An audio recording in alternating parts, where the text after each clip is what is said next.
Venu sir, నేను బయలుదేరుతున్నాను.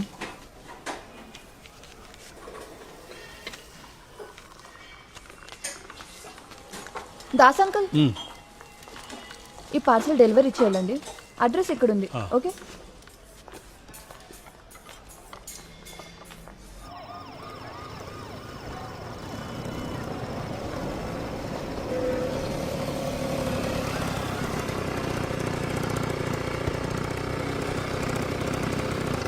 పార్సలా? ఏ ఫ్లోర్లో? 12B. ఏం అదృష్టం ఇది. కరెంట్ లేదు, జనరేటర్లో ఏదో ప్రాబ్లం. నాకు ఇవ్వు, కరెంట్ వచ్చాక ఇచ్చేస్తాను. సరే, వాళ్ళని ఒకసారి అడుగుతాను. అడుగు.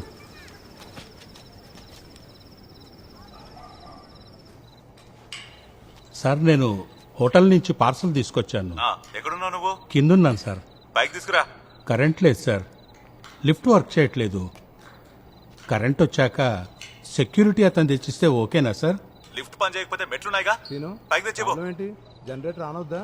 షార్ట్ సర్క్యూట్ అయిందన్న, టైం పడుతుంది. సరే, కొంచెం త్వరగా చెయ్యి.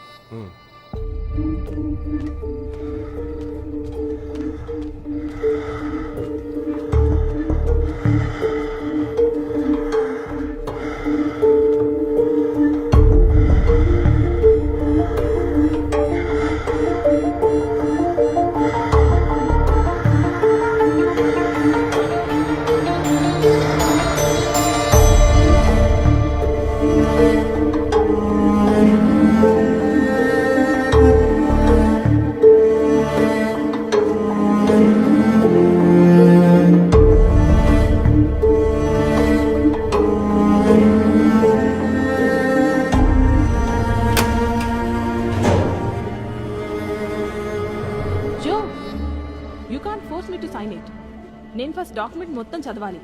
Only then I will decide what to do. నేనేదో ఇల్లీగల్ బిజినెస్ స్టార్ట్ చేయబోతున్నట్టు అలా మాట్లాడతావు నువ్వు. Help with you. ఏంటే ఫుడ్ డోర్ డెలివరీ అంటే ఇంటికి తీసుకొచ్చేవాలి, అర్థమైందా? అది కరెంట్ లేదు సార్, అందుకని. అంటే నువ్వు ఎప్పుడు తెచ్చిస్తావా? నేను నీకోసం ఎదురు చూస్తూ అతన్ని కూర్చోవాలా? పంపించే జో. Let's finish our issue first. వదిలే ఈ చిల్లర్ మ్యాటర్.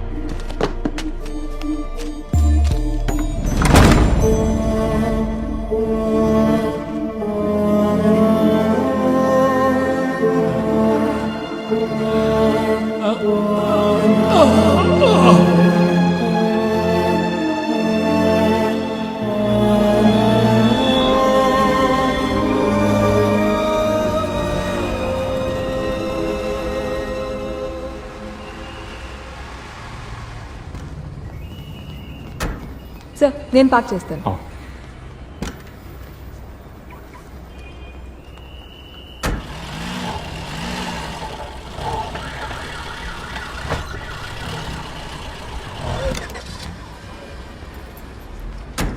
Key sir.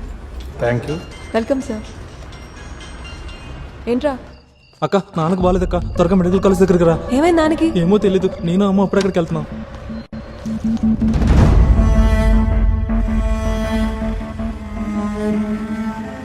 అన్న అన్న ఆ రోడ్లో చెల్లండి అన్న.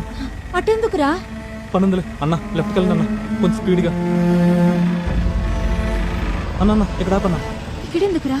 ఇప్పుడు వస్తానమ్మా. సరే, తొందరగా రా. ఆ. సంజయ్, ఇదిగో 5,000. అవసరమైతే ఎంత లేట్ అయినా ఫోన్ చేయి. సరే, ఓకే. పదన్నా.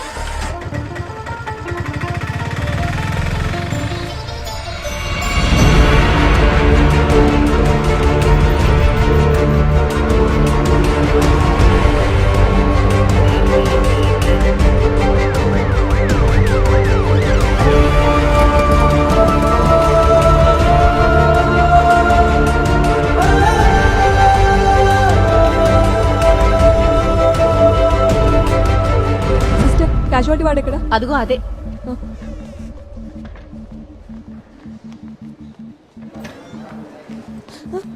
రే, నాకేమైందిరా?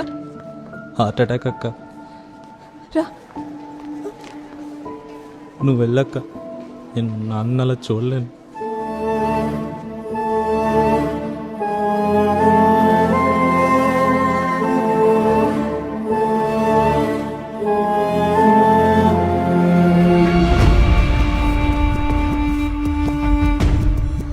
సంజయ్ రారా.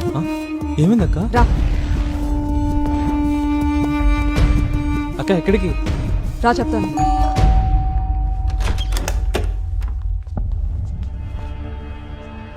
ఏంటి? కొద్దిసేపటి క్రితం ఫుడ్ డెలివరీ చేయడానికి వచ్చారు కదా, హా? అతను మా నాన్న. అయితే నన్నేం చేయమంటావు?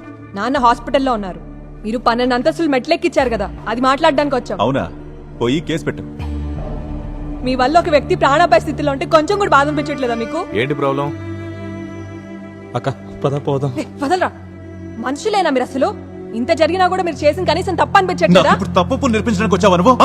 ఏయ్, గొడవ చేయకుండా వెళ్ళక నుంచి మీతో మాట్లాడడానికి రాలేదు ఇక్కడికి, అర్థమైందా? అక్క నువ్వెవరితో మాట్లాడుతున్నావో తెలుసా నీకు? నువ్వెవరైతే నాకేంటి? మీకు కోపం ఏదైనా ఉంటే వెళ్ళి ఇంట్లో వాళ్ళు మీరు చూపించుకోండి. అక్క ప్లీజ్ అక్క పోదాం ఆగురా. పద. 24 గంటలు గడిస్తే గానీ ఏం చెప్పలేమని డాక్టర్ గారు చెప్పారు. ఆయనకేం కాకూడదు, మేము మళ్ళీ ఇక్కడికి రాకూడదని ప్రార్థించండి.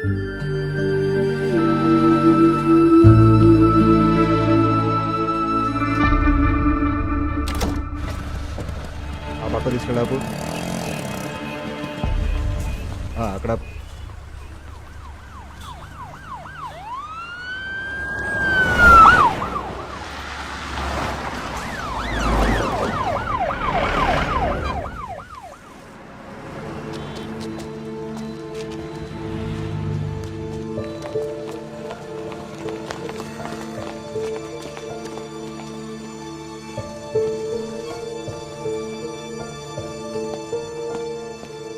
ఎక్కడికి వెళ్తున్నారు?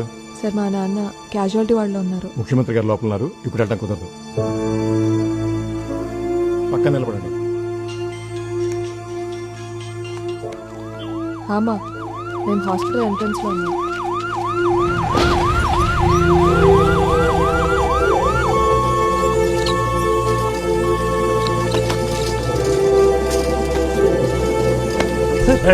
ఎక్కడికి రా? Sir purse sir. నువ్వు నీ పర్సు వెళ్ళకూడదని ఒకసారి చెప్తే నీకు అర్థం కాదా?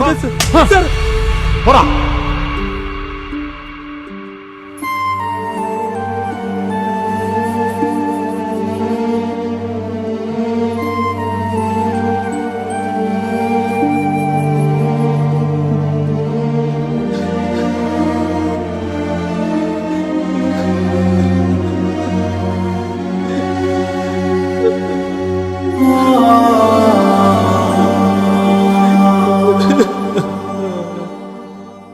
మనం చాలా సామాన్యులం సంజయ్. పలుకుబడి, పదవి, ధనం, వీటిలో ఏ ఒక్కటైనా ఉంటేనే ఇక్కడ మనం బతకగలం.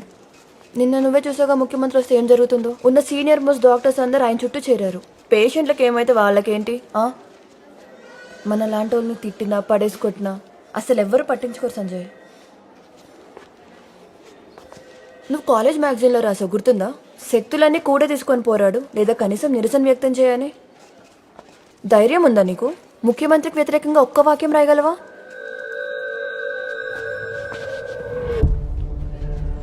నువ్వు ఒక ఫేస్బుక్ పోస్ట్ పెట్టు ముఖ్యమంత్రికి వ్యతిరేకంగా. ఎందుకురా అంత భయపడుతున్నావు? ఇక్కడ ఏం జరుగుతుందో ఆయన తెలియద్దా? నువ్వు దీన్ని ఊరికే వదిలేదు సంజయ్.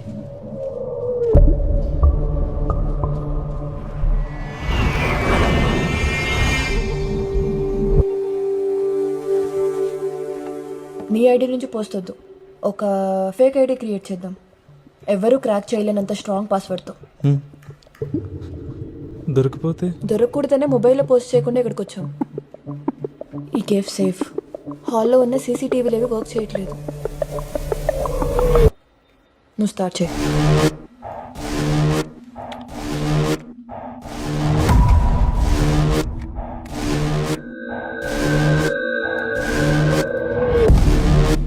పాస్వర్డ్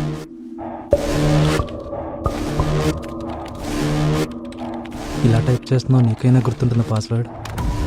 నాకు గుర్తుంటుంది. నువ్వు ఒక స్ట్రాంగ్ మెసేజ్ టైప్ చేసి ముఖ్యమంత్రిని అడ్రస్ చేయి.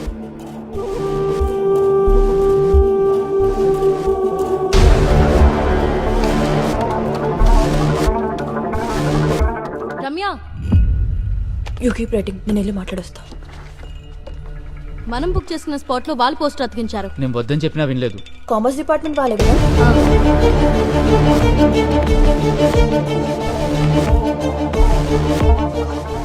ఏంట్రా అయిపోయిందా?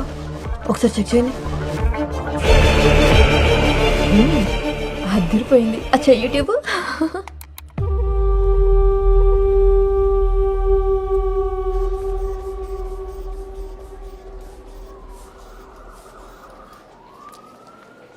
అలా చూడకండి, ఇదే లాస్ట్ డోస్.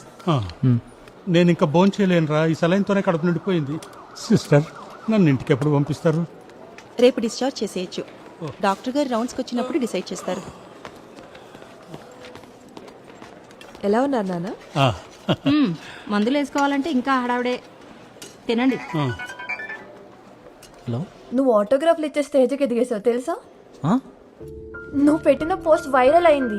2.5 లక్షల వ్యూస్, 3,200 షేర్స్ తిన్నావు సంజయ్. అవునా? ఈ యోధాకి చాలా మంది అమ్మాయిల నుండి ఫ్రెండ్ రిక్వెస్ట్ వచ్చాయి. నేను అందరినీ యాక్సెప్ట్ చేశాను. చేయకుండా ఉండాల్సిందే. ఓ, నువ్వు ఇప్పుడే సెలబ్రిటీ అయిపోయావు. ఏదైనా ప్రాబ్లం అవుద్దేమో. ఏం ప్రాబ్లం? అందరూ సపోర్ట్ చేస్తున్నారు. ఇది రాష్ట్రంలో ఖచ్చితంగా అవసరం అవుతుంది చూడు. నువ్వేం టెన్షన్ పడకు, ఆల్ ఈస్ వెల్. రమ్య, ఇప్పటికే ఆలస్యమైంది, వెళ్ళి భోంచేయవే. సరే ఉంటా, మా ముసలి నస పెడుతుంది. బాయ్.